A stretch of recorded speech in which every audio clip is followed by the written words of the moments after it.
Why did you build an extension? Because of her dog. Just not enough room in the house for me and the dog. I'm 6'6", the dog is 62 kilos. The two of us together don't work in the house.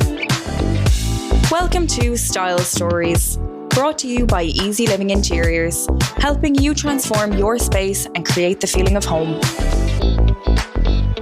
You love interiors, we love interiors, and if you're anything like me, you love the way music, mood and home all shape how you feel. So let's talk about it. I'm Laura and you're very welcome to another episode of Style Stories with Easy Living Interiors. So, have you ever walked into your home, pressed play on a song and felt your whole body relax? Or sat in a quiet corner and suddenly noticed your breath settling, almost as if your whole body had been waiting for that moment?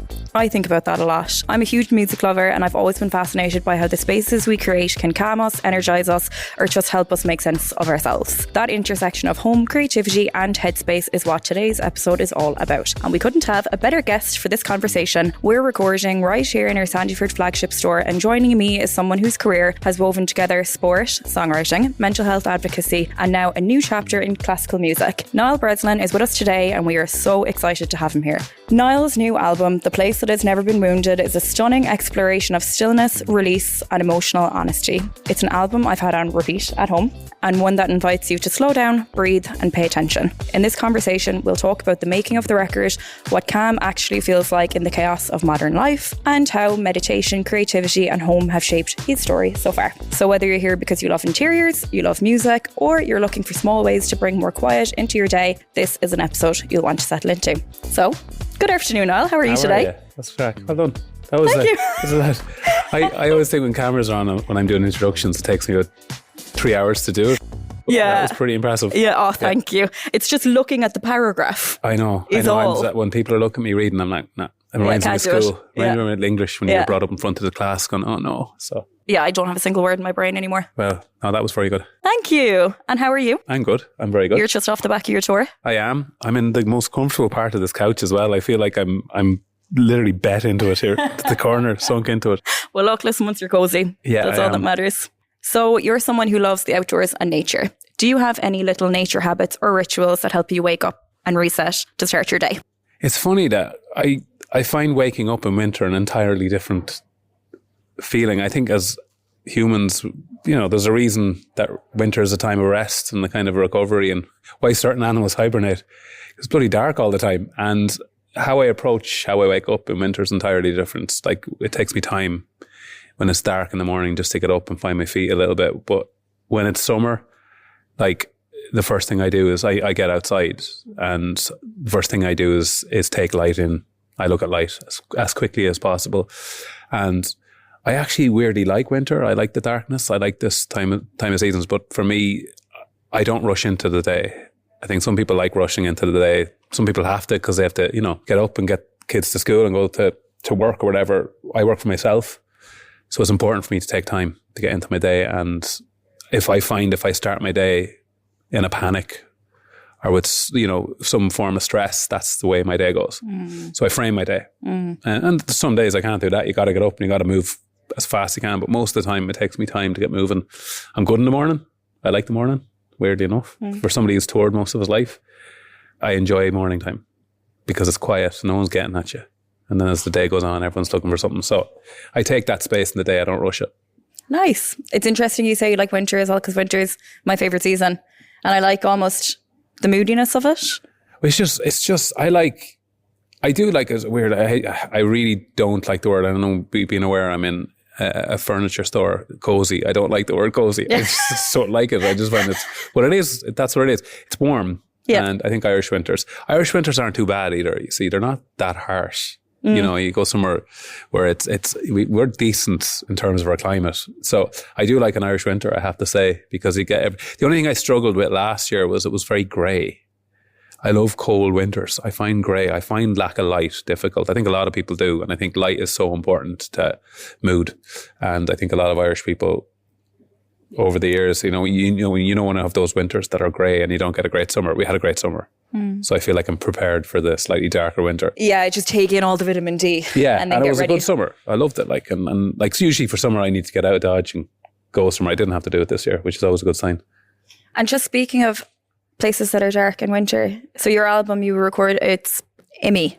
Iceland. Yeah. Inni, yeah. Inni. Yeah. Did you go to Iceland as part of? No, I didn't. I did it in Dublin. But interestingly enough, Iceland is the home of neoclassical music. I think it's where the best composers, I think, are from. Dustin O'Halloran, he's not Icelandic, but he lives there. And, Olafur Arnalds, these are the people that I find, and I've always found their music particularly special. And when I was in Iceland, I've been over there a few times or up there, whatever way it is. And they said something really interesting. The first guy I met was like, in Iceland, we treat our musicians and composers like we treat our doctors. I'm like, that's interesting. He goes, no, I don't mean like they don't treat people, but they keep people well. Music here keeps people well, and art up in Iceland is seen as a huge remedy and therapy for people. I think it is here, but I don't think we have that mindset. I think I'm 45. I've been playing music 25 years professionally, and I still get the sense that some people think it's a hobby or it's a nice thing to do. For me, art, music and creativity gives culture colour, is essential. And I think largely Irish people have huge respect for it, but I think there is still that mindset. It's just, it's lovely you're playing a bit of music. I'm like, thank you. But it's interesting you say that, because it's the same with visual artists, people who do art for their living. I think there is like a bit of a stigma, like, oh, that must be lovely to be in a position that you can do that. But it's a career.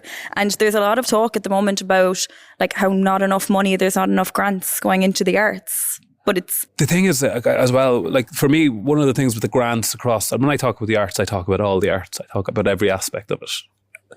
A lot of the grants that are available, like you'd almost need a PhD to apply for them. So they're very, very difficult. And when people are working for themselves and already under kind of slightly financial restrictions and timeframes, spending 2 weeks filling out forms is just not something they can do when they're trying to create things. But with me, with music is, it's like, it's seasonal as well. There's some days it's there. There's some months I feel very creative, and there's some months it's just not there. I can't make sense of it. But you learn, and for me, creativity is, you need to be able to learn how to walk away from it too. But it's just not there for you. And not to beat yourself up about that, and just go, right, it'll come back. And that album, The Place That's Never Been Wounded, came out of complete rejection. I was dropped by my label, publisher, manager, podcast platform, all in the space of 2 weeks. So your entire self-worth is wrapped up in your creativity, and you're like, oh my God, I'm useless. That's your first instinct. I was like, these people think I'm terrible, so I must be terrible. And so the key with that is to let that rejection hurt a little bit. If you don't like rejection, don't do this. It's just part of it. Like you got to learn to navigate rejection, as deeply uncomfortable as it is. You got to learn to deal with it. But out of that rejection, I asked the question, what do I want to do? Do I want to go back to what I know, which is my background is, my mum is a classical violinist. She's a piano player. She's a piano teacher. That's how I started. I said, do I want to go back to that? Do I want to create something? Is it in me? Can I do it? That's what came out of it, was that album. And that album, I think, has hit people in the right place because it came from the right place for me. It's not coming from a place of trying to appease TikTok or Instagram. It was completely to appease myself. And I think the audiences aren't stupid. Yeah, totally. No matter what it is you're doing, they'll know if you're doing it for the right reasons. So I think that's why people connect with it. You've just reminded me of something in school. So my English teacher, I studied English in college, right? So I love English literature. But my English teacher in school, one day we were having a lesson and he was like, do you know what the phrase "in your element" means? And so in your element, it comes from like science, and it's the whole idea that you are in your element, you are where you're supposed to be. That is what's natural to you. So I feel like with this album, as the listener listening to it, it sounds like you're in your element, and how that plays into the spoken word and the novel and all of that. This feels like it's the genre that is you. It's me communicating stuff. People think because of the work that I do and the study that I do, and that I have this complete coherency of how I speak about what's going on in my head. I absolutely do not. Unlike everybody else. Who does? Nobody does. Anyone who does is perform it. It's performance. And that's what modern culture teaches us to do, is to perform for the world. And there's a lot of things that have happened to me in my life that I have not made sense of yet and can't fully describe or put words to, but I can put music to it. So it's a form of communication. And I'm aware that can come across to some people as overly earnest, but It isn't. It is the simplest way of me describing some of the things that I haven't made sense of. And I think that's why people, and the best way for me to see that is the live shows. You know, when you put out an album, you have no idea how people are listening to it. You get some feedback of people going, I like it or whatever, but you do not sense it. You have to be in a room with the people when you play it. So I feel very lucky that I've been able to play the shows and perform the shows with the amazing string quartet. And that's when I've realized that this may be onto something. Yeah. But it's, as I said, it's just a form of communication. I think that's all art is it's communicating what a lot of us find difficult to communicate. Mm-hmm. And what is something that's been bringing you satisfaction lately? What's something that, I hate to say sparks joy, but what's something that's sparking joy for you? Right now, I have fallen back in love with music, which I went through this space of overanalyzing it and wondering whether I liked it or not, rather than just listen to it. Just shut your mouth and listen to it. Just stop thinking about things all the time. So what's brought me a lot of joy is not thinking. Just stop thinking. Stop getting in your own way. You just accept and listen. And it actually happened when Brian Wilson died, the Beach Boys, one of the greatest songwriters of all time, who wrote some of the greatest songs of all time. And he passed away, and I used to listen to the Beach Boys and go, I wonder what he's doing here. And I went, oh, that's just stupid. Listen to the Beach Boys. Listen to this genius and just listen to don't worry about how he came up with it. Don't worry. And that just brings me such joy, listening to music again, like albums. But I think what I said to a lot of people with music, and I once again talk about TikTok and Instagram, we're teaching people to consume music in bite-sized chunks. But really when music makes sense is when it's a body of work. It's like a collection in furniture. Mm-hmm. When you have a collection, it makes sense. There's context. Every aspect of that collection feeds into it, whether it's clothes or it's furniture. There's a collection, and whoever came up with that collection had a concept. You know, can you imagine furniture was put on TikTok? It would just be little tiny bits of it. Yeah. That's all it is. That's all it would be. It would be just little bits of things. And that's what it feels like with music for me. Music's about bodies of work. Mm-hmm. It's about collections. Mm-hmm. It's about albums. No matter what AI does, it will always be that. That's what, to me, and I always say that to young musicians. If you have any advice, I would make an album. An album, an album, an album. It's really important. And that's what I really like about the album as well. So you can feel, and I know that the album, the sections, pardon me if I use the wrong language, but there's chapters in the book that are represented through the songs. Yeah. So I loved the Be the section. Be the section, yeah. And like people, be the sky, be the mountain, be the lake, be the beauty. And what that's referring to is, so there's 4 acts. Act 1 is called the Polaris Principles, and Act 1 is about when we go into that little weird inner world that we have, what tools do we bring with us so it doesn't feel so overwhelming? That's Act 1. So that Act 1's about going into yourself. Act 2 is about looking what surrounds us, so nature, and what we can learn from it. So the lakes, the mountains, and just to give you one example of what be the mountain means, there's a John Muir quote. He says, "You're not in the mountains are in you."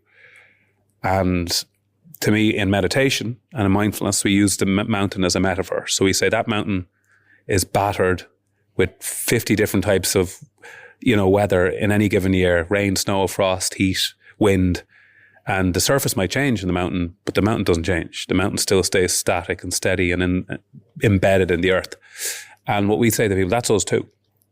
And the different seasons are the different emotions that we all experience. In any given day, we could experience 20 different, like me, 20 different emotions, but there's still something steady. And that's what we mean by be the mountain, is just understand that everything that goes on in your head is transient. It changes. Mm-hmm. It's dynamic. Mm-hmm. Every thought you have changes. Nothing stays the same. And it's the same with the sky. The sky is always changing. So these are the metaphors we use. So I often hear people talk about meditation, but not explaining it. And then people go, I tried Headspace and I didn't like it. Headspace is great. It's grand. It's nice. It gets us into it. But this is deeper stuff. This is stuff of like making sense of using creativity to help people go to that crazy part of our heads. And the irony is people, especially Irish people, were so terrified to go into that inner world. But now our external world looks so chaotic. They were like, actually, I'm going in here. It feels a little bit more contained. And when your inner world feels more contained than what's going on in the extra, you know something's gone wrong in culture. And I don't need to push the point of what's going on in culture. Just look at it. It's chaotic. I think we're just all collectively a bit overstimulated. Oh yeah, Do you but know? our brains aren't able for this. Neuroscientists, like they have this saying that they say we have an old brain for a new world. It's like trying to operate Windows 92 on a Mac. We're not designed for this. Our entire central nervous system is not designed to see that much information. You know, and I always say, imagine during World War II that Twitter existed. The whole people during World War II in London and the Blitz, big history buff, you're reading about it, like their world was there. They didn't see anything else going on in the world. And a lot of them didn't even know what was going on in Europe. And, you know, and I think that was, for us, I find exposure to every detail of everything in the world is something that people get overwhelmed by. But I think it's also important that we engage with it, because there are things going on that are deeply unjust and deeply overwhelming. And I think it's in one way, it's good that we see that, because it makes us aware that there's life outside Dublin. Yeah. Not for me. I'm just a culture from Cork. Well, no, I'm joking. Well, you're not even, you get like a nosebleed when you come to Dublin. I know, yeah. And so meditation. So you renovated and you and you built a meditation room. Yeah. So what does that room give you that other spaces don't? One thing I say to people with your house, there has to be rooms in your house where you're not allowed work. Especially given that a lot of us either work from home for work or work at home sometimes because we have to catch up with stuff. There's got to be some rooms in your house that work is not allowed, because it has to be a space. It doesn't have to be a meditation room, just no work. No work. I associate this room with rest or doing nothing, watching terrible TV, but you associate that room with something that isn't a responsibility. And I think that to me is that's all that is. It's just a space where you sit in and I don't have my laptop. I'm not learning anything. I'm not reading self-help books. I'm just being my, whatever it is I want to be. And that, I think every room, some people, it's their bedroom, but now so many people work in their bedroom. These things are important. I don't know a lot about, you know, design essentially, but I do know a lot about how a house should feel. Yeah. And how a house should feel is, it should feel like it's a place of rest and recuperation, so you can go back into the world and take it on. But I do think what's happening now, I think COVID caused a lot of that. Understandably, we all had to work from home. So we started associating work with home. And we then started associating our place of rest with our place of work. And I think that understandably has clouded a lot of how we look at our homes. And I think we got to retake our homes and use them as spaces. And if you have an office in your own home where you work, brilliant. Happy days. But not every room in your home should be your office. And I suppose as well, because what you do is creative. You would need to have space where, because creative, when you love creative things, it can naturally bleed into your work is something you love. So it must be hard to escape from it then. That's so like you need to be careful with that. Yeah. Because I have a studio in the house and I find the house too much sometimes. And what will happen is when you're creative, or you're creating something, you might just go, I'll go down for coffee. And then you go down for coffee and you go, I better clean this floor. It looks a bit dodgy. It's a bit messy. The dog's eating the couch again. And then all of a sudden, 2 hours are gone. You're like, so there's no discipline. Discipline, I always joke about discipline. This is stuff I talk about a lot, but with discipline, people think discipline is about pushing yourself hard all the time and succeeding and productivity. Discipline's about knowing when to not do that. Go on, I'm not doing that. Discipline's about resting. Discipline is about all of these things. And I think sometimes I get a bit overstimulated by the podcast bros telling us that they can do 3 days work in 2 hours. That's not normal.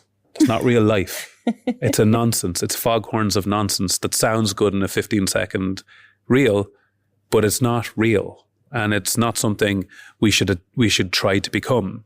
And that's what I mean. It's just this modern culture telling us that the only possible way we can be content and happy and comfortable is if we achieve more things all the time. So yeah, I think these are the things that I grapple with. But when you have a studio that you write, you produce everything in your home, you need to get out of there. If you left me to my own devices, I could very easily stay at home all the time. So I have to force myself sometimes to get out and be. So I'm not naturally social person. I love people. I love being around them. But I get tired very quickly. So people like me could often go, I'll just stay here. But being social is so important for your head. Totally. And talk about Wicklow. So, I mean, you love mountains, you love nature. Gorgeous. I mean, what a place to be. I mean, I'm lucky that the two most beautiful W's in the world, Westmeath and Wicklow. I'm from Westmeath. I grew up around the lakes, the North Westmeath as well, around by the, absolutely hard to describe. It's a very historical place, Westmeath, especially for ancient Ireland. There's something about it. Wicklow's an entirely different thing. Wicklow's a film set. That's what Wicklow is. Like, it blows my mind. Like, the further you go in, people always go, right, we'll go along the sea and, you know, the sea's beautiful and all. I'm like, no, get in. Go into Wicklow, go into the mountains and kind of climb around them and find your own little trails. It's endless. And it is like the world's most beautiful, massive film set. And now I've been in Wicklow where it's felt like end of days where you get caught up a mountain and in a kind of swirl and the temperature drops by about 5 degrees and you don't know what way is up. But it's a stunning place. That's what I always say to people with nature. Yeah, it's beautiful. Learn about it, especially if you want to explore. But understand nature's the boss. It ain't you. So be prepared for it. And I've done crazy, you know, adventures in nature in Ireland. I've kayaked the Shannon. I've kayaked all the biggest lakes in the country, Loch Derg, Loch Ree, you know, Loch Allen. I've seen corners of that part of the world that you can't get to by car. But that world can turn on you very quickly. So you got to be prepared. And interesting as well, once again, modern culture, I keep going on about it because I talk about this a lot, is that we try to exploit our environment rather than to experience it. A lot of people go, what can I get out of this? The environment is there to be experienced and to be enjoyed, but it's certainly not to be controlled. Yeah, to be appreciated and perceived. Yeah, but you learn quick because it happens once you get caught up a mountain with, you know, your blood sugars drop, it's freezing cold, you don't have enough clothes. It's a terrifying place to be, and I've been there. So it's just beautiful stuff. Learn how to prepare for it. Listen to the people who know what to do. Yeah. Tell me, you've lived in different spaces over the years. How has creating a home of your own shifted your view on home, or what have you learned, I suppose? And you were telling us you're putting in a pantry now. So. I'm trying to put a pantry in. Owning a home is a real, in Ireland, you know, somebody I don't take it for granted, something I worked really, really hard to get to. I mean, I bought my first home in COVID. I barely got to view the house because we weren't allowed to view the house because that was the craziness that we were in. I didn't want to live in Dublin. I needed to be close to Dublin, but I didn't want to live in Dublin. And that's why Wicklow was my kind of calling. But I have absolutely, my dad, the first thing he said to me, you better buy a house that's completely, doesn't need anything done to it because you are useless at DIY. And he's right, useless. And I said, I never did in this house, Dad, because you did it. Why did I need to be good at it? He goes, you wouldn't, you know, I cut the grass. That was about it. So he said, you need a house where you don't have to do anything. And just to prove him wrong, I went on YouTube and I learned because I had nothing else to do. Couldn't gig. We weren't gigging. COVID had put an end to that. So I was like, I'm going to learn how to do this stuff. And along with one of my best friends, Shane Davitt, he's a guitar maker, armed response unit guard up in Westport. I said to him, I need you to help me with this. He was like, well, I'll help you. So we built things, we broke things. My favorite part of the entire process was demolition. Oh, nice. I used to work in demolition when I was a young fella in the building sites, and they used to just give me a Kango hammer and a sledgehammer, and I'd be gone for 8 hours. I was like, you tell me I'm getting paid to break things. This is unbelievable. Sign me up. But that's not DIY. Yeah. That is the other. So I built up a lot of issues with the house that I had to fix. We floored the house. We put some bits in. We built some things. Still waiting for all of them to fall apart, but they're still standing. Great. And then we got a small extension built because this is when you know things are, when you're at this point. They was like, why did you build an extension? Because of our dog. There's just not enough room in the house for me and the dog. I'm 6'6". The dog is 62 kilos. The two of us together don't work in the house. So we needed to build a bit more space. And it's only a tiny little, small extension, but we built it, and that's where the pantry's going, and we're putting the food in there, and the dog is going in there because I can't move in the house anymore. But that's what you do for your love of animals. Well, there you go. And so you picked up a few pieces from us recently. So the Fergus chair. Mm-hmm. It's a gorgeous piece. And I was only saying earlier, that chair is the kind of chair that demands you lie down. The other thing, it's a chair, very few chairs fit me. Fair enough. And I wouldn't know that. I wouldn't know that problem. But it's kind of a thing that I don't think about a lot because these sit in chairs. But what happens is now, like, because like my arse is just is a weird. It's a shape works perfectly. No matter what chair I get, my legs are hanging over the end of it. Right. But now the little footstools, so I'm able to. Oh my God, this is what it feels like to feel like you fit in something. So that was what I came in here a couple of weeks ago with Louise, and I was like, and she goes, I really like that, and then I sat in it, and I was like, yeah, like, and she goes like, and then she goes, I like that one too. So it's like, I don't fit in that.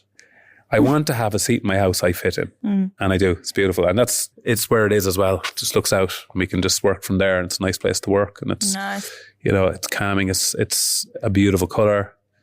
It feels immensely comfortable. Like, good. Which is, I suppose, the point. That's what a chair should be. Yeah, exactly. And so if you had to describe your interior style, if you had to say what kind of style you go for, what would you call it? Oh, Lord. There's no wrong answers here now. Well, do you know what? Interestingly, when we started, me and Louise are quite gothic. We like kind of darker stuff, not like in terms of just, I like dark. I grew up as a heavy metaler in the 90s, and that was my kind of thing. And she's the same. So all our walls were black. Everything. The ceiling, everything, which once you do that, it dictates everything in the house. And I liked it, but it very quickly feels like a nightclub. And that's not what I want in my home. So we've just completely rejigged it and painted it. And one thing paint does, it completely, once again, changes everything about the house. So now it feels like we have space. And now we're kind of developing out the house. It's quite modern. It's definitely modern, contemporary, and comfortable. But it's certainly not a black gothic nightclub anymore, which shows you how fast something can change. But it's a small space and it's open plan, and there's two massive sliding doors between them. So we've had to make that work, and I think it works really, really well. I think now we're just now getting, I think walls are important. I think art is important. There has to be, once again, come back to the concept. Just random pieces of art doesn't work for me. You need a concept, and our concept are weird looking animals. So I love weird, quirky looking animals, not like where they're kind of a parody of themselves. Yeah. So that type of stuff is, so that to me is, there's a character to it. There's a concept to it, and I think that to me is always important. That's a thread through everything you do. Yes. And so just touching on how, life is really busy for everyone, and we're kind of all trying to reclaim our homes that would have become workspaces. What's a tip that you might have for people who want to create just a peaceful zone in their home or a space to retreat to? It's really important to know when you're home. And when you're with your loved ones, you're with your loved ones. I talk to so many people. I do so much work. I'm, my own research, my own study, my own PhD work looks at this all the time. And one of the things that I think is coming across is that we've created a kind of this idea that everything merges into each other. Work merges into home, home merges into work. And that nonsensical word, work-life balance, like, it doesn't exist. Everything's going to bleed into each other. So one of the things I say to people is create a habit. When you're at home, you're home. So when you're transitioning from work to home, even if it's from the office to the kitchen, mark it. So I do what I call this 4-7-8 breathing. It's a very effective breath. It's a breath that a lot of us use to regulate the central nervous system.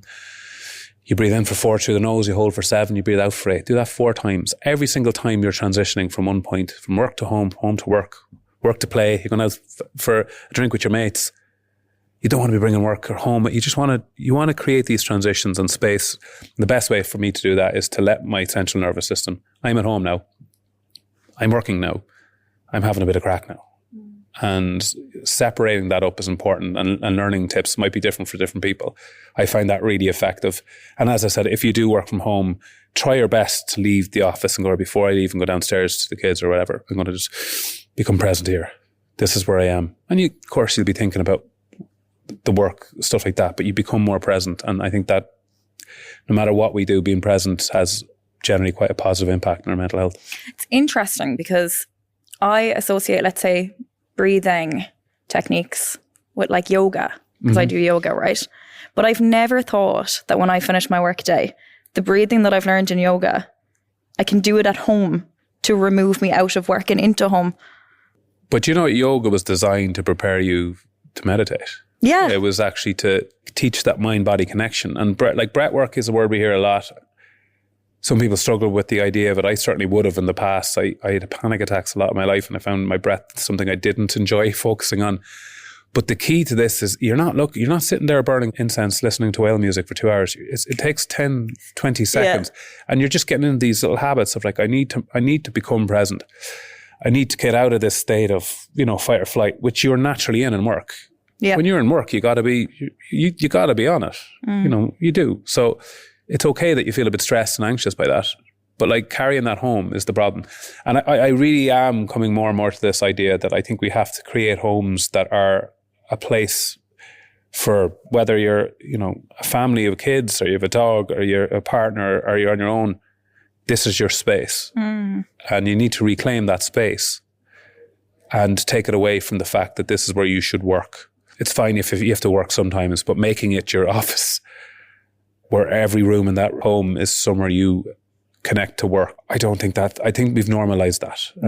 And we've only normalized that pretty recently. So it's not too late for us to go, maybe not. Yeah. And it's funny because, like, let's say back in the day of like the big snow that happened 10 years ago and the whole world. East. Yeah, Beast from the East, thank you. It was like the whole world stopped because we couldn't go to work because work from home wasn't a thing. Whereas now if another Beast from the East came, sure, get on with it. We'd probably become more productive. Yeah, true. And everything's about productivity. And is it always have to be that? Can it not be about connection? And does it always have to be this hustle mentality that we have? And I think to me, I thought COVID, maybe COVID is going to teach us something here. But when COVID was over, we all felt we had to catch up with what we lost. And I think there's just got to be pockets where we start understanding. And this isn't a lecture because I certainly haven't figured it out myself. But I'm aware of it, which I think has been half the battle for me. I'm like, right, I'm panicking now because I feel I have to achieve something because I have a day off. I have a day off. I shouldn't be sitting still doing nothing. I shouldn't be resting. I'm not ambitious enough of it. That's a mentality a lot of us have. And sometimes you need to, as I always joke about, you just need to sit on your couch and eat a tube of Pringles. Stop worrying about it. Dead right. Don't read a self-help book and go, I'm going to bet. No. Don't go for an 8-hour hike. Rest. Sit down, rest, just let it out, watch terrible TV, don't feel guilty about it, and certainly don't look at your phone to see how other people aren't doing what you think you should be doing. Yeah. And that's the Roosevelt quote that is at the core of a lot of my work. Comparison is the thief of joy. And you can compare yourself very quickly in this world to other people all the time. So I tend to, when I'm resting, not look at what other people are doing. Compartmentalization, I suppose, is the main thing. Yeah. Just rest. Like you need it. Because the best thing about rest is coming from someone who's a professional athlete, it's the most important day of the week. Yeah. That's where all the good stuff comes. That's where the body recovers, where the head recovers. So you get up Monday morning and you have to take on the world again. You're ready for it. You can't keep going all the time and then asking yourself after 3 months of not resting going, I'm really wrecked. I'm not really in it. So you're not in it because your body and your mind are telling you to stop for a bit. So I think it's really important people learn that. This modern culture is not going to teach you that. And I think your home is a place for most people where we got to learn to be able to rest as best we can. Interesting. Well, I am definitely not only going to notice my breath when I'm doing yoga from now on. Because for me, it was like a thing of I'm going to yoga so that I can do that. But just do it all the time. And it's all those mad yoga breaths and fire breaths and all that. Yeah, really good one is you block one nostril, breathe. It's my favourite one. Broke my nose 3 times, so sometimes it just doesn't happen. I'm like, no, nose doesn't want that. So what did it feel like to finally release The Place That Has Never Been Wounded, a classical album that you'd wanted to make for a long time? When you released it into the world, how did that feel? It's not yours anymore. Yeah. That's just the reality of making an album. Once you've let it out, it's out, it's done. I think this interesting thing, one of the things with making a record is and why would everybody know how much goes into making a record, but an awful lot goes into it. A lot that I don't think anyone, unless they've done it, will fully grasp in terms of cost, in terms of time, in terms of sleepless nights. And you just put it out. And there is an anticlimax to that. Right. You're like, oh, it's gone. And the way it works now is because generally you're putting it onto streaming services. But what was lovely with this album, I toured it. I've never toured an album a week of release. And I could see people buying vinyl. And there's a different process there. When someone picks up a vinyl And about 90% of them, I asked them all, I said, do you actually have a vinyl player? They're like, nope. I'm like, amazing. You're just supporting music. So yeah, I think there was an anticlimax to it. Like there's also a reality to the industry. Like, you know, to make an album, it's different for everybody, but it's quite a costly affair. So there's a fear there. You got fear like, have I literally lost my, you know, that's one of the fears of it. Music is, now we have AI coming into the world, and so the music industry has always been an unstable place. It's always adapted and found its feet again. But I'm 45 now. I don't care about appeasing anything now. I'm not appeasing labels or radio stations. And there's something very liberating in that, I can tell you, from somebody who had to do that for so long. So yeah, putting it out I'm very proud of it. You know, I put it every piece of music in that was really thought out. And none of it makes sense if you remove one of them, which is always a good sign. Mm-hmm. And for listeners coming to the album, what do you hope or imagine that they'll get from it? Because I know you've told the story about the Tom Waits album, Closing Time, and how that helped you sleep, let's say. So what do you hope that listeners will take from your album? I can only tell you what they say. And the most common response to the album so far has been, it feels like it's released something in me I didn't know I was holding on to. That's what I think it is. And that doesn't necessarily mean a bad thing. It just feels like there's something in it that makes people feel there's things they can let go of, maybe, that have been holding them back, or things they can accept as well. And I think that's funny, because that's exactly that's how I wrote it. That's every song, and that was me doing the exact same thing. So ultimately, I think that's the ultimate for me with an album, is that the audience are getting what I got from it. But some of them are just going, I really like listening to it. I put it on when I'm making dinner. It's just in the background. It's like I always call it like passive music. And like, that's fine as well. Listen to it like that. That's the beauty of it. I always say, like, the people who put music on in the background, it creates a mood. And true story. So it was when we were organising the podcast and stuff, and I was having a really stressful day at work, right? And then I put on the album, and the album had been on for maybe 30 minutes, and then I realised, God, I've gotten loads done, and I feel really calm now. So I know it's definitely not your intended purpose. Well, but it isn't. It's not my purpose. It's your purpose. Yeah, fair. It's whatever way you want to listen to it. Yeah, fair. But it does. Like, the other thing about it is, when you get really stressed, the irony is, when you're really stressed, you can't do anything. Yeah. It just feels like, there's too much to do here. But when something brings you into focus and presence, and mindfully go, right, actually, I've got to just do this first, and then I'll do this. And then you start to realize, I got it done now. But when you, like, I always say, like, when you get stressed like that, it's like a dog having the zoomies. Have you ever asked a dog having the zoomies to sit down? It's pointless. So the mind's spiraling. You just get a little small and go, right. But that's, the album can be used, like, I have a friend of mine who's studying, and he's like, I use it to study. It focuses me. And that's it. Some of my mates, like, one of my mates was training for a marathon listening to it. I was like, I wouldn't listen to it. If it works for you, he goes, yeah. He said, when I'm running, when I used to listen to really, like, hard dance music, it used to almost panic me. It would make me run too fast. And your music makes me run slow. So I'm like, okay, you're not meant to run fast. But no, apparently you're not in a marathon. So there's all these things that feed into it. But that's it. It's ultimately, I wrote it for myself. Yeah. And I've never done that really with an album before. And I think 100% grand with whatever anyone wants to take from it, or whatever it does for them. There's no rule with it. But I do think it's certainly, I think more than anything, I think I wrote it to help people sometimes understand that there's another side to the chaos. It's not all chaotic. The world isn't always crazy. There are great people and good people out there. And I think right now, if you go on social media, you could be convinced otherwise. So my favourite song track is The Novice Soul. So what's the vision? The Novice Soul is about curiosity and wonder, and how we've lost it as adults, especially as kids. You ever see a kid, like a baby? Like a baby, everything is just incredible to them. Like, their hands are like, oh my God, look at my hands. Every person they meet's new, like, oh, who are you? That sense of wonder that babies have to the world. And in Buddhism, they call it the beginner's mind, looking at everything with a beginner's mind, like you've not experienced it before. And when you look at your phone and realize that you can get the answer to anything you need within 0.02 seconds, that sense of wonder gets diminished in you. And also, when you go into meditation, which is ultimately what this album's about, why we use curiosity is because when the intense stuff comes up, and it does, the stuff that feels a little overwhelming for you, our first instinct is go, no, thank you. No, I'm out. I'm good, thanks. And you shouldn't avoid that stuff. You should try and come up to it. And if you actually be curious to it rather than fearful of it, it softens it. So that's why we call it the novice soul. So coming up and go, right, this intense feelings come up, and then I go, where do I feel that in my body?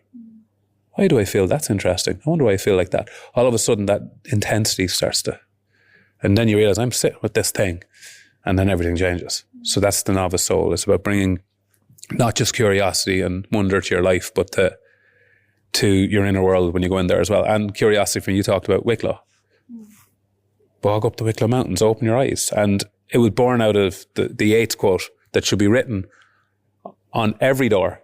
The world is full of magical things, patiently waiting for our senses to grow sharper and notice them. But you think there's something better in some TikTok trend. There isn't. And it's right in front of you. That's all mindfulness is. Mm-hmm. All the good stuff is right there, but we're missing it. Even coming in here, when I was in my 30s, like 20s, I'd never go into a furniture shop. It's not what you do. But now I'm looking around and you kind of, and the other thing you do, this is another sense of mindfulness. The next time you come in here, and this is not you, because you're here all the time, anyone else listening to this, think of one thing. Think of the craft that it took to be able to do what this is. Don't just look at it as a nice table. Oh, that's a lovely table. Think about the person who's designed that, the person who's built it, crafted it. How long did it take them to become that good to be able to do things like this? Then you're becoming wondrous to the world, and then you're having a novice soul to things, and you're experiencing, oh, that chair, I wonder how they came up with that idea. How did they build it? Our seats, that is the difference. But I think we take everything for granted now. Oh, look, sure, I can go see that online. And I'm really glad you said that, actually, because our store, so we just won Furniture Store of the Year. We got an award. I saw it online. Yeah, we are so delighted about it. But so much work went into that. We have a team of visual merchandisers who are immensely talented, and they did some incredible work in our windows, and a lot of vision, a lot of heart, a lot of soul goes into that. And that's stuff that can very easily be overlooked. But this is the most important, this is the point. When we experience our life from a place of entitlement and a place of I can get this anywhere I want, you lose that sense of wonder. But when you come in, it's with anything. When I pick up a guitar, I think about who built this? How did they build this? And you don't have to do that all the time, but this is where that Yeats quote comes from. It's just I think we've been spoilt, essentially. I think we have access to everything, anything we want all the time. And when you come in somewhere where somebody's developed, and in some cases, some of the stuff here is families. So it's hundreds of years of craft and trade and passed on.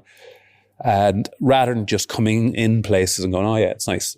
That's the difference. When you start experiencing the world like that, it changes. When you hear somebody write a beautiful piece of music, you go, oh my God, how did they? That's such a beautiful, that kind of approach to not everything, because it'd be exhausting. Food. A good meal, cooked by a chef. Is your immediate instinct go, that was tasty? Or I wonder how much and how hard that chef had to work to be this good, to serve this out, this incredible meal. If you ever watch a chef, a real passionate chef at play, you're wow. You're like Hugh. When Hugh, everything was, oh my God. That's why he was loved on TV, because it was real. But it was wonder and it was curiosity, and he never came into a house. He never took it for granted. So he saw the world like that. And that's why he was so good at what he did. And I think that's the difference. I think, we should teach younger people that we shouldn't make them grow up so fast, essentially. When you have kids, you're don't rush them to adulthood. There's plenty of time to be an adult. Let them experience the world like that. And I think it's really important. That's the novice soul. Nice. And it's one of my all-time favorite songs is Vienna by Billy Joel. And it's very similar, actually. Can you imagine coming up with that? Yeah. Imagine sitting in the studio going, I think I have something here, lads. Yeah. And then going, I better play it to somebody. And then playing it to the person for the first time. So that's what I mean. I think we started this conversation talking about art. I think art to me is being able to experience the world like with a beginner's mind. Yeah. And looking at everything. And there's going to be some things you don't enjoy, you don't like, they don't suit how you look at the world. Doesn't mean it's terrible. Yeah. There's music out there I don't like, but it's still great music. Yeah. And it's like you were saying about Hugh as well, like Hugh's his idea was that there was no such thing as bad design, and the best houses and the best style in his mind was if it represents you and how you like to live. Like music. There was no rule book there. Mm-hmm. So no, I really like what you're saying there about just look at things from that childhood mind, because when you're a child, everything's full of joy and everything's new and fresh. That's all it is. And also, like, I think we've created this, experience them. I know it's great. Thank you for showing me that beautiful video, but just experience it yourself. You do not have to perform for the world all the time. And there's a guy called Irving Goffman, and he's a sociologist. He said, it's the presentation of everyday self. You have two types of ourself. You have the front stage, which is the thing we feel we have to be. And then we have the backstage us, which is who we actually are. And he said the happiest people are the people who marry the both. Yeah. They don't try to be a front stage person and then walk off and go, oh my God. And it's that jarring. And back to you, he was front stage and backstage at the same time. Yeah. And just so funny, you know? Mm-hmm. Yeah, but just body language, one of the easiest people I've ever talked to, I think is probably, but I think it's no fluke. It's because he looks at the world like that. Yeah. And I think sometimes, and I can get this because I've been that warrior too, where I become cynical to the world a little bit. I'm cynical about things, and it's the part of me I least like, the cynicism. I think it's a bit Irish, a bit. Sometimes it's not a malice thing. It's just a bit, Jesus Christ. But I have to catch myself when I'm cynical for no reason and go, stop. And I still do it. But I do think, to me, that's all the album is teaching people. It's not preaching.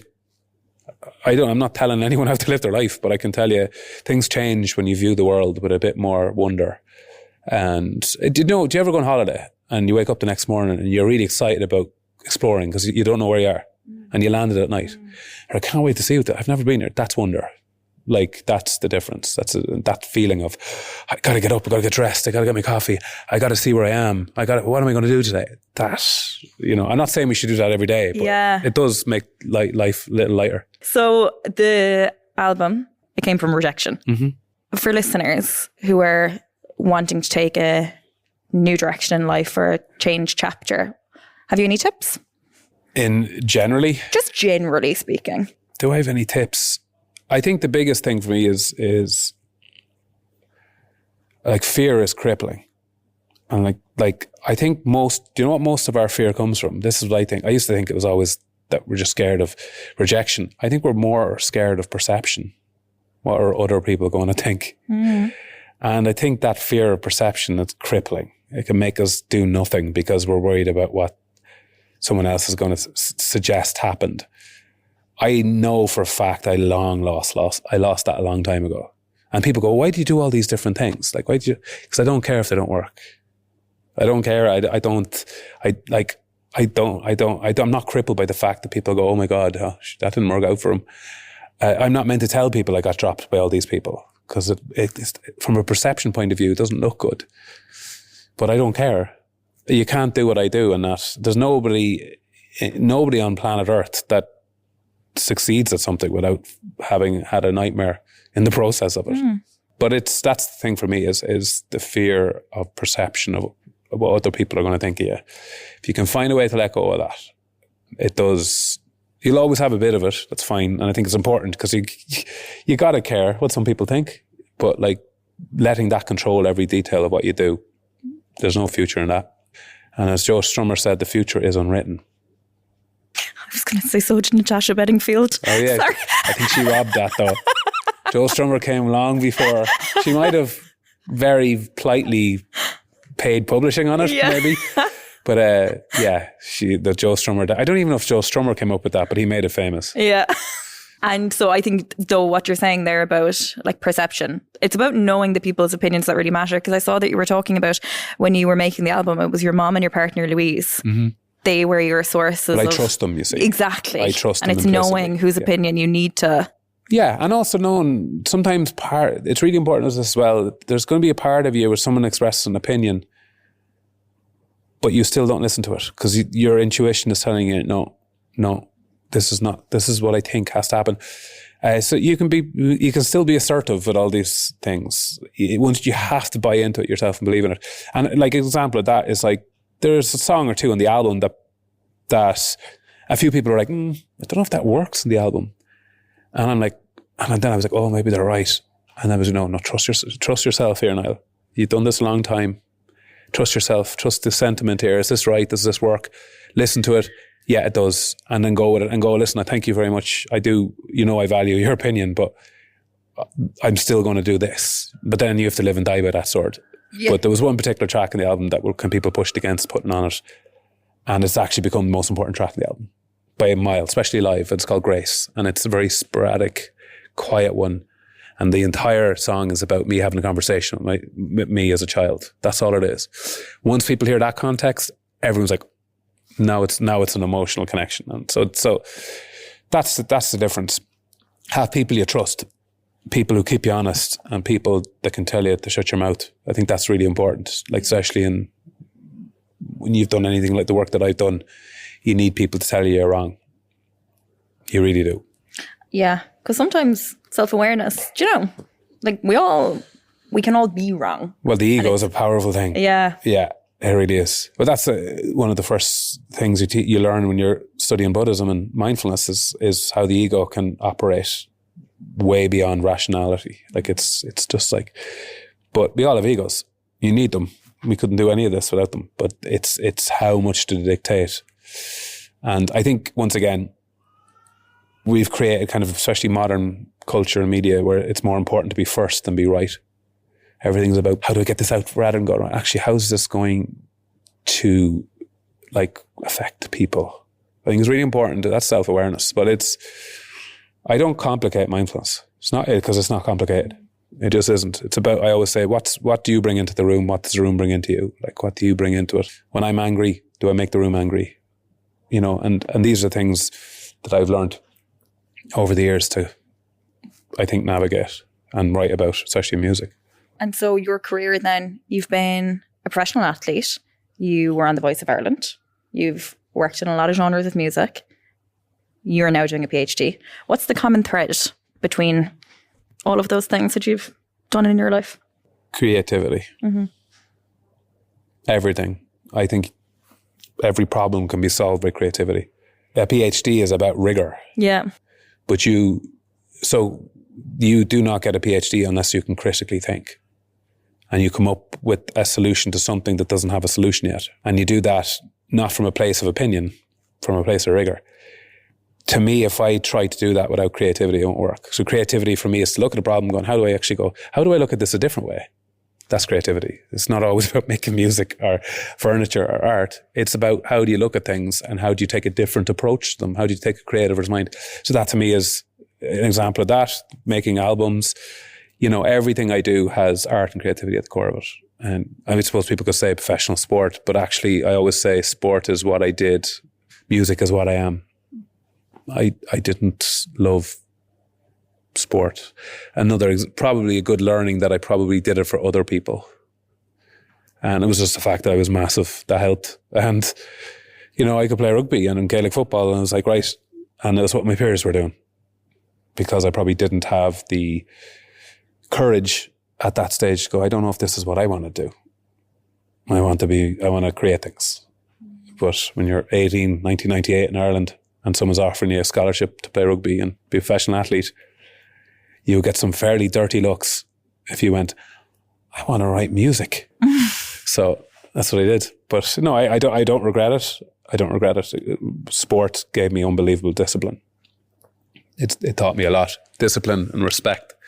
And one thing sport has taught me more than anything is you don't become successful at anything unless you work at it. There's, you got to work. And so the whole topic of sport leads on to my next question. So community is a big part of, in the PhD you're doing, right? Community and how communities...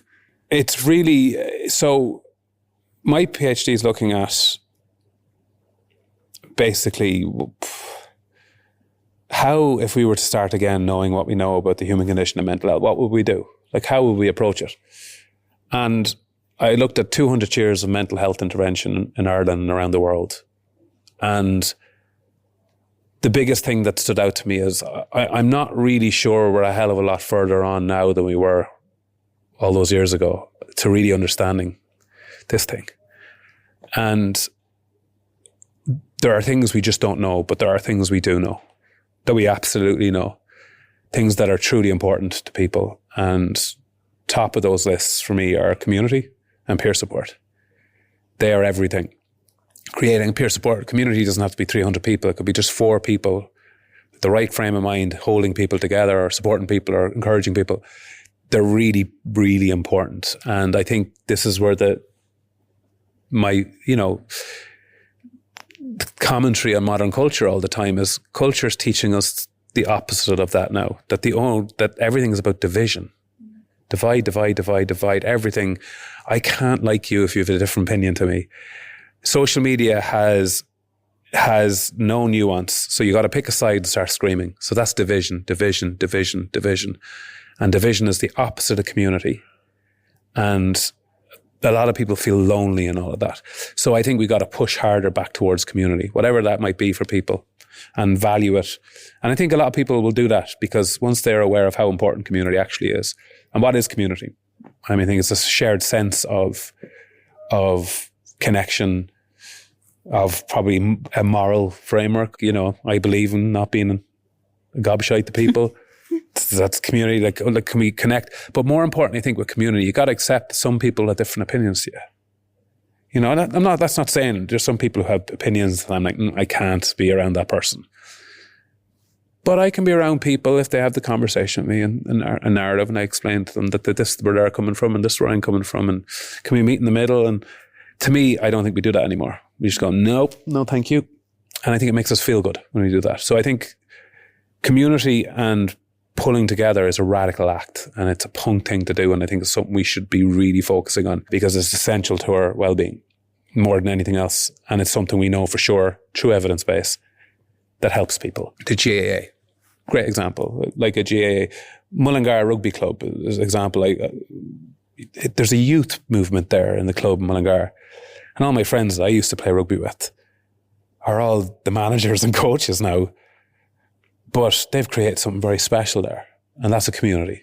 And now they look like that type of stuff. And there are communities all over the country. But Ireland's good at this. We're very good at community. It's why we survived as long as we have. So I think we need to come back to it and move away from this ridiculous division. That's all I know about. Like I think I think anyone here listening to this that thinks division's the future, I don't, for sure. And I know that for sure through my work and research. And speaking of the future, so the book, what can you tell us about the book? When's it? It's January. February. February. Okay. Yeah, this is February. And podcast. It was January. You're right. It was shifted on me. So the book is the album, and every chapter in the book is a track in the album. And then the album you would have listened to is all music. The album coming out in February is all spoken word with the music. So it's meditation. It's 2.5, 3 hours long. So there's another version of the album with the words, and then there's a physical book? Two of them come together. The book, and so the audio book is the album with the words. Gotcha. And then, it's the same title, each chapter. It's quite a personal book. And what I like about it is it's not me preaching to tell people. I don't want to see it in the self-help section. That's not what it is. It's a reflection. It's a thought. That's what it is. But I'm not teaching people how to live their lives. Who am I to do that? I don't know. I just don't know. I'm just saying what I did and how I approach things. And there's no real sweeping advice in it. It's the same sentiment of the album. Every track, what I talked about, the novice soul, it's that type of stuff. It's looking at each subject and each chapter, and some of it's very personal and some of it's quite funny. It's very irreverent. And it has to be, because that's what I would suggest I would be. I, believe it or not, don't take myself massively seriously sometimes. I do like a bit of dark humor. And people go, because I do this work, is this what you talk about all the time? Nope, it isn't. I talk about loads of different things. And I enjoy loads of different things, but I'm passionate about this work. Yeah. But it's certainly, if I talked about this all the time, I would lose my mind. Yeah, that's so fair. Yeah. But I think as well, like Irish comedy is generally quite, like, let's say like the really good Irish TV, like Bad Sisters, right? Yeah. Really good show. But like it's dark. But darkness is good. The darkness makes it, we feel comfortable with it. Yeah. Yeah, and I think that doesn't mean like, people think that often associates with being offensive. No. Darkness is just saying the thing, I can't believe you just said that, about like I always think at Irish funerals, there's always a great hilarity of darkness at it, where people say something, you're like I've been at funerals, and it's just where I remember one of my mates' dad passed away, and they're all standing around the coffin at the wake, and the family were there, and it was very somber and it was very emotive. When I went to hug him, we forgot which way to go, both of us, and we headbutted each other, like, and it was a fairly good nut, like, and the noise, and the room was like, people were falling on the ground laughing because they heard the slap. Yeah. And like, we went with it. We just started laughing. It was like, and the whole thing was the person who had passed away would have been the first person on the ground laughing here. And that's dark humor, but it's good humor. It's releasing, takes the tension out of the room. And it's funny. It's funny, like headbutting one of your best mates at his dad's funeral is not something you think about doing. So it's that stuff. I think that to me, or saying the thing, and it does, I think it suits us. It suits our personality. And I'd say it's the only reason Irish people have probably generationally got through so much trauma. The generational trauma of it all. Oh my God, look at our history. People go, like, I was in America recently and they were like, oh, you know, I was like, no, guys, if you want to talk about, look at our history. Like, your history is fairly recent here, you know. Quick fire round? Okay. You ready for it? Nope. Okay. Dream festival lineup, dead or living? Headline would be Frank Sinatra and Dolly Parton. Nice. Not together. I don't think that would work. I was going to say, I was like, they probably would, but do you know Dolly Parton wrote I Will Always Love You and Jolene on the same day? Stop. And it's seen as the most lucrative day in songwriting history. Wow. Yeah. Fair play, Dolly. Interesting point for you, yeah. Very good. Favourite instrument? Piano.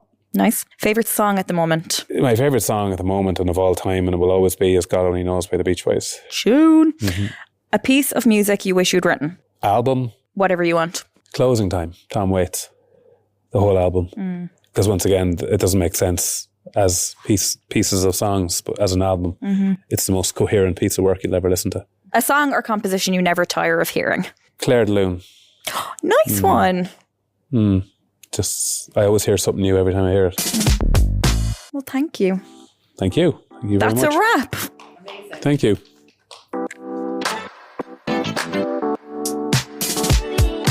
Thank you for joining us on Style Stories with Easy Living Interiors. You can hear all the news, including links to more information, in the description area of this podcast. Please share our show with a friend who might enjoy it. Simply search Style Stories with Easy Living Interiors on Apple, Spotify or YouTube. This podcast is produced by justpod.io for Easy Living Interiors.